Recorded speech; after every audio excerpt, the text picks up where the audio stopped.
Hello दोस्तों, स्वागत है आपका आपके अपने यूट्यूब चैनल स्काईलाइट स्टडी पर। इस वीडियो में हम लोग पढ़ने वाले हैं 10th क्लास के ज्योग्राफी का 3rd चैप्टर, जिसका नाम है जल संसाधन। साथ ही साथ हम इस पार्ट के सभी सवालों का जवाब एक अलग अंदाज में याद करेंगे, आपको पता भी नहीं चलेगा और आपको सारे सवाल जवाब चुटकियों में हो जाएंगे याद। तो दोस्तों, इससे पहले कि हम आगे बढ़ें, अगर आपने अभी तक हमारा चैनल सब्सक्राइब नहीं किया है तो कर लें, ताकि आगे जो भी चैप्टर वाइज वीडियो अपलोड किए जाएं वो पहुंचे आप तक सबसे पहले। तो शुरू करते हैं इस पार्ट को, जिसका नाम है जल संसाधन। देखिए, जल एक ऐसा संसाधन है जो अगर पृथ्वी पर उपलब्ध ना होता तो आज पृथ्वी पर जीवन भी ना होता। पृथ्वी के लगभग 3/4 भाग पर जल की उपस्थिति के कारण ही पृथ्वी को नीला ग्रह भी कहते हैं। जल के बारे में देखिए, एक इंटरेस्टिंग चीज ये है कि ये जो जल होता है, ये जो पानी होता है, इसकी अधिकता भी बुरी होती है और इसकी कमी भी बुरी होती है। यानी पानी का ज्यादा होना भी आदमी के लिए हानिकारक और पानी का कम होना भी हानिकारक। अब वो कैसे? तो देखिए कि पानी ज़्यादा हो तो बाढ़ की समस्या, कम हो जाए तो सुखाड़ की समस्या, और चाहे बाढ़ हो या सुखाड़, दोनों ही मानव और मानव जीवन के लिए अच्छा नहीं होता। नुकसान दोनों ही सिचुएशन में उठाना पड़ता है मानव को। एक और इंटरेस्टिंग चीज जल के बारे में देखिए कि पृथ्वी के लगभग 3/4 भाग पर यानी 71% भाग पर जल है, 29% भाग पर स्थल है।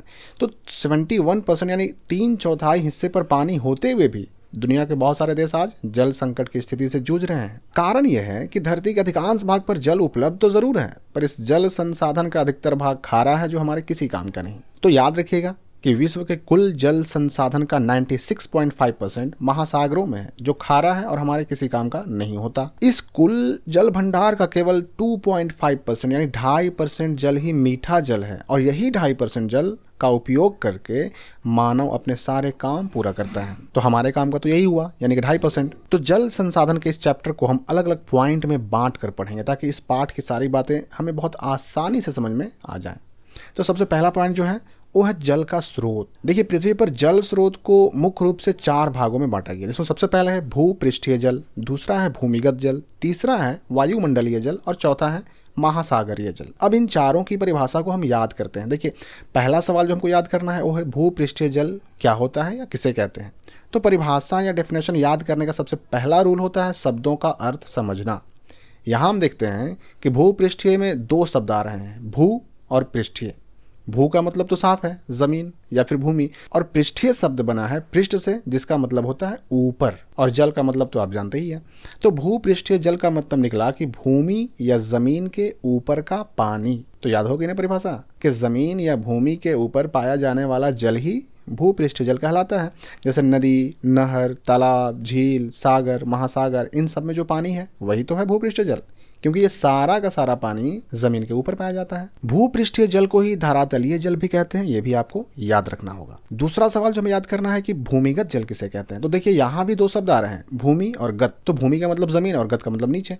तो इस प्रकार भूमिगत जल का मतलब क्या निकला? जमीन के नीचे का पानी। तो परिभाषा क्या होगी कि जमीन के नीचे उपस्थित जल के भंडार को ही हम कहते हैं भूमिगत जल। यहाँ पर ध्यान देने वाली बात यह है कि जो भूमिगत जल है वो असल में भूपृष्ठीय जल के रिस रिस करके अंदर जाने पर ही जमा हुआ है। तो याद रखिएगा कि भूमिगत जल को भौम जल भी कहते हैं। दूसरा पॉइंट जो हमें इस पाठ में पढ़ना है वो है जल संसाधन का वितरण। देखिए, जल संसाधन धरती के हर भाग में एक जैसी मात्रा में उपलब्ध नहीं है। अब देखिए कि पृथ्वी का जो दक्षिणी गोलार्ध है उसमें जल की मात्रा ज्यादा है और स्थलीय भाग कम है, जिसकी वजह से दक्षिणी गोलार्ध को जल गोलार्ध भी कहते हैं। और पृथ्वी का जो उत्तरी गोलार्ध है उसमें स्थलीय भाग ज्यादा है और जलीय भाग कम है, जिसकी वजह से उत्तरी गोलार्ध को स्थल गोलार्ध भी कहते हैं।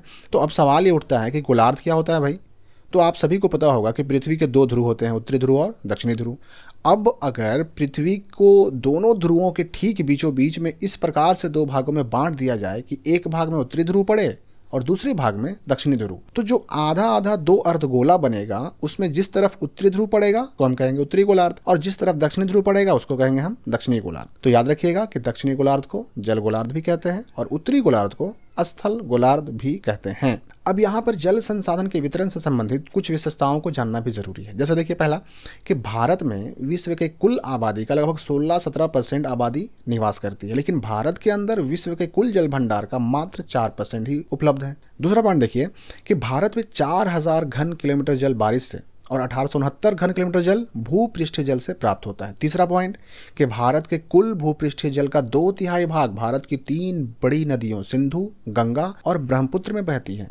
चौथा पॉइंट, उपयोग लायक जल भंडारण की क्षमता सबसे अधिक गंगा नदी में है। और पांचवा पॉइंट कि आनुपातिक दृष्टि से अगर हम देखें तो उपयोग लायक जल को जमा करके भंडारित करके रखने की क्षमता ताप्ती नदी में सबसे ज्यादा है, इसका नंबर 1 पे स्थान आता है। इस नदी में जल भंडारण करने की क्षमता 97% तक होती है। छठा पॉइंट जो हमें देखना है कि विश्व की 10 बड़ी नदियों में ब्रह्मपुत्र का स्थान 8वें नंबर पर आता है। और सातवां पॉइंट कि विश्व की 10 बड़ी नदियों में गंगा नदी का स्थान 10वें नंबर पर आता है। और आठवां पॉइंट जो हमें याद करना है कि भारत के उत्तर प्रदेश राज्य में भूमिगत जल का सबसे अधिक भंडार पाया जाता है। सोच सकते हैं आप कि पूरे भारत के कुल भूमिगत जल का 19% अकेले उत्तर प्रदेश में पाया जाता है। इसके बाद इस पाठ में तीसरा पॉइंट जो हमें पढ़ना है वो है जल संसाधन का उपयोग क्या है। देखिए, अब पानी का एक मानव के जीवन में क्या महत्व होता है ये तो बताने की जरूरत है नहीं, चाहे वो पीने का पानी हो, घरेलू कार्य हो, सिंचाई हो, उद्योग, जन स्वास्थ्य, स्वच्छता, मलमूत्र विसर्जन, ये सारे के सारे काम बिना पानी के तो हो ही नहीं सकते। या फिर जल विद्युत उत्पादन हो, परमाणु संयंत्र को ठंडा करने का काम करना हो, मछली पालना हो, जल कृषि करनी हो, जल क्रीड़ा करना हो, ये सारे काम भी बिना पानी के संभव है ही नहीं। तो भारत में जल उपयोग के बदलते स्वरूप को अगर आप समझना चाहें तो इस चार्ट से आप बड़ी आसानी से समझ सकते हैं। चौथा पॉइंट जो इस चैप्टर में पढ़ना है वो है कि बहुउद्देशीय परियोजना क्या होता है। देखिए, इसकी परिभाषा याद करने के लिए भी हम वही टेक्निक का इस्तेमाल करेंगे, यानी कि शब्दों का अर्थ समझने का प्रयास करेंगे। बहुउद्देशीय शब्द बना है 2 शब्दों से, बहु और उद्देशीय। बहु का मतलब बहुत सारा और उद्देश्य का मतलब उद्देश्यों वाला। और प्रोजेक्ट को हम हिंदी में कहते हैं परियोजना। तो याद होगी ना परिभाषा कि एक ऐसी परियोजना जिससे एक ही साथ कई सारे उद्देश्यों की पूर्ति की जाती हो, उस परियोजना को ही हम कहते हैं बहुउद्देशीय परियोजना। और अगर विस्तार में जाए तो क्या कहना होगा हमें कि किसी नदी पर जब बांध बना करके उस बांध से एक ही साथ कई सारे उद्देश्य पूरे किए जाते हैं, जैसे कि बिजली उत्पादन, मछली पालन, जल कृषि, जल क्रीड़ा, सिंचाई, मृदा अपरदन से बचाव, बाढ़ नियंत्रण, तो उस परियोजना को ही कहा जाता है बहुउद्देशीय परियोजना। यहाँ पर भी आपको कुछ बातें याद रखनी होगी, जैसे कि बहुउद्देशीय परियोजनाओं को ही नदी घाटी परियोजना भी कहते हैं। फिर एक पॉइंट और कि बहुउद्देशीय परियोजनाओं को भारत के प्रथम प्रधानमंत्री जवाहरलाल नेहरू ने आधुनिक भारत का मंदिर भी कहा है। तीसरा पॉइंट कि नदी घाटी परियोजनाओं से लाभ के साथ साथ हानियां भी होती हैं और इसी की वजह से अक्सर इन परियोजनाओं के विरोध में आवाजें भी उठती रहती हैं, आंदोलन भी होते रहते हैं। इस पाठ का 5वां पॉइंट जो हमें पढ़ना है वह जल संकट क्या होता है। देखिए, इसकी परिभाषा स्वीडन के एक विशेषज्ञ फॉल्कन मार्क ने बताया था कि हर आदमी को हर दिन 1000 घन मीटर जल की आवश्यकता होती है। इससे कम जल अगर किसी को उपलब्ध हो रहा है तो यह परिस्थिति, यह सिचुएशन ही जल संकट कहलाता है। अब सवाल ये उठता है कि जब पृथ्वी के इतने बड़े भूभाग पर पानी है तो फिर जल संकट कैसे। तो इस बात पर हमने वीडियो के शुरुआत में ही चर्चा की भी थी कि पृथ्वी के बहुत बड़े हिस्से पर पानी तो जरूर है, लेकिन वह पानी हमारे किसी काम का नहीं, क्योंकि वह खारा है और खारा पानी एक मानव के जीवन में किसी काम नहीं आता। तो ये जल संकट की स्थिति उत्पन्न होने के पीछे भी कई सारे कारण जिम्मेदार हैं, जिसमें पहला है बढ़ती जनसंख्या, दूसरा है जल की बढ़ती मांग, तीसरा है जल का असमान वितरण, चौथा है जल संसाधनों का अति दोहन, पांचवा भूमिगत जल का कृषि में बढ़ता उपयोग। तो कुछ बातें जो यहाँ पर ध्यान देने लायक हैं, जैसे कि भारत में कुल विद्युत का लगभग 22% भाग जल विद्युत से प्राप्त होता है। दूसरा, सिर्फ कानपुर में 180 चमड़े के कारखाने हैं जो हर दिन 58 लाख लीटर गंदा पानी गंगा में विसर्जित करते हैं। और तीसरा, बिहार में जल के अति दोहन से जल में संख्या यानी कि आर्सेनिक नामक तत्व की मात्रा बहुत बढ़ गई है। और यही हाल महाराष्ट्र में भी हुआ। महाराष्ट्र में क्या हुआ कि वहां पर जल के अति दोहन से जल में फ्लोराइड की मात्रा पानी में काफी ज्यादा बढ़ चुकी है। तो चलिए इस चैप्टर का 6वां पॉइंट हम पढ़ते हैं, जो है जल संरक्षण एवं प्रबंधन की आवश्यकता। देखिए, जब जल इतना मानव जीवन के लिए महत्वपूर्ण होता है तो इसको बचाना भी जरूरी हो जाता है। सरकारी स्तर पर राष्ट्रीय जल नीति 2002 बना करके जल को बचाने की दिशा में कई प्रयास किए जा रहे हैं। तो इस संदर्भ में अगर हम देखें तो जल को बचाने की 3 विधियां बहुत ही कारगर सिद्ध हो सकती हैं, जिसमें पहला है भूमिगत जल की पुनः पूर्ति, दूसरा जल संभर का प्रबंधन, तीसरा तकनीक का विकास।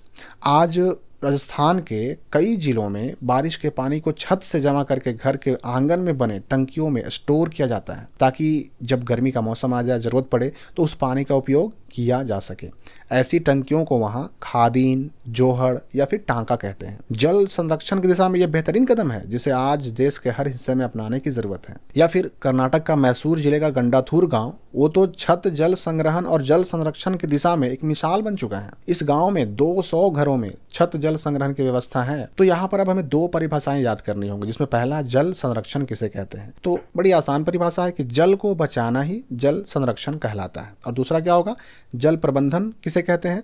तो जल का विवेकपूर्ण यानी कि समझदारी से उपयोग करना ही जल प्रबंधन कहलाता है। और इस वीडियो में चलते चलते हम कुछ बातें और याद कर लेते हैं, जैसे भूमिगत जल के 22% भाग की पूर्ति वर्षा जल से होती है। और फिर विश्व की सर्वाधिक बारिश मेघालय के मासिनराम नामक स्थान पर होती है। तीसरा जो चीज हम याद करेंगे वो क्या है? चेरापूंजी और मासिनराम, ये दो जगह ऐसे हैं जहां पर पेयजल संकट को दूर करने के लिए 25% जल की पूर्ति वर्षा जल यानी बारिश के पानी से होती है। तो जाते जाते दोस्तों, अगर आपने अभी तक हमारे चैनल को सब्सक्राइब नहीं किया है तो जरूर सब्सक्राइब कर लें, ताकि आगे आने वाले वीडियोस आपको लगातार मिलते रहें। और दूसरी बात कि अपने दोस्तों, सहपाठियों, छात्रों के साथ हमारे वीडियोस को शेयर करें, लाइक करें। धन्यवाद दोस्तों।